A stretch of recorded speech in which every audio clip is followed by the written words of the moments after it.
ಮುಖ್ಯಮಂತ್ರಿಗಳಿಗೆ ರಕ್ತದಲ್ಲಿ ಪತ್ರ ಬರೆದಿದ್ದೀವಿ. ಅದರಲ್ಲೂ ನಿಮ್ಮ ಮನಸ್ಸು ಕರಗಿಲ್ಲ ಅಂತಂದರೆ ನಿಮ್ಮ ಪಾತ್ರ ಏನಿದೆ ಇದರಲ್ಲಿ, ನಾವು ಅದು ಪ್ರಶ್ನೆ ಮಾಡ್ತಾ ಇದ್ದೀವಿ. KPSCಲಿ ಒಬ್ಬ ಅಧಿಕಾರಿಗಳು ತಪ್ಪು ಮಾಡಿರೋದು, ಅವನ ಮೇಲೆ ನೀವು ಕ್ರಮ ತೊಗೊಂಡಿಲ್ಲ ಅಂತಂದರೆ ಅವನ್ನ ಕರೆಸಿ. ನೀವು ಆ ಅಧಿಕಾರ ನಿಮಗಿಲ್ವಾ? ನಿಮಗಿಲ್ಲ ಅಂತಂದರೆ ನೀವು ರಾಜೀನಾಮೆ ಕೊಡಿ. ಕನ್ನಡ ಸಿದ್ದರಾಮಯ್ಯ ಅಂತ ಯಾಕೆ ಹೆಸರಿಟ್ಕೊಂಡಿದ್ದೀರಾ? ಇಷ್ಟು ಕನ್ನಡದವ್ರಿಗೆ ಅನ್ಯಾಯ ಆಗ್ತಾಯಿದೆ. 76,000 ವಿದ್ಯಾರ್ಥಿಗಳಿಗೆ ಅನ್ಯಾಯ ಆಗ್ತಾಯಿದೆ.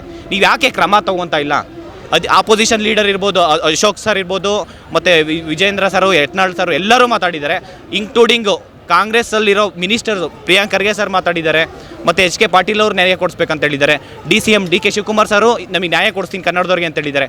ಇಲ್ಲಿವರೆಗೂ ಸಿದ್ದರಾಮಯ್ಯ ಸರ್ ಯಾಕೆ ಈ ಒಂದು ನಿರ್ಧಾರ ತೊಗೊತಾ ಇಲ್ಲ? ಕೇಸ್ ಮರುಅಧಿಸೂಚನೆ ಯಾಕೆ ಮಾಡ್ತಾ ಇಲ್ಲ? ಇಷ್ಟೊಂದು ಕರಪ್ಷನಲ್ಲಿ ನಿಮ್ಮ ಪಾತ್ರ ಏನಿದೆ ಅಂತ ಕೇಳ್ತಾ ಇದ್ದೀವಿ. ಮತ್ತು LK ಅತೀಕ್ ಸರ್ ಅಂತ ಏನು ಅಧಿಕಾರಿ ಪ್ರಧಾನ ಕಾರ್ಯದರ್ಶಿ ಇದ್ದಾರಾ, ಅವರ ಮಾತು ನೀವು ಯಾಕೆ ಇಷ್ಟು ಕೇಳ್ತಾ ಇದ್ದೀರಾ? ಅವ್ರಿಗೂ ನಿಮಗೂ ಸಂಬಂಧ ಏನಿದೆ ಅನ್ನೋದು ವಿದ್ಯಾರ್ಥಿಗಳಲ್ಲಿ ಜನಗಳಲ್ಲಿ ಕಾಡ್ತಾ ಇದೆ ಇವತ್ತು.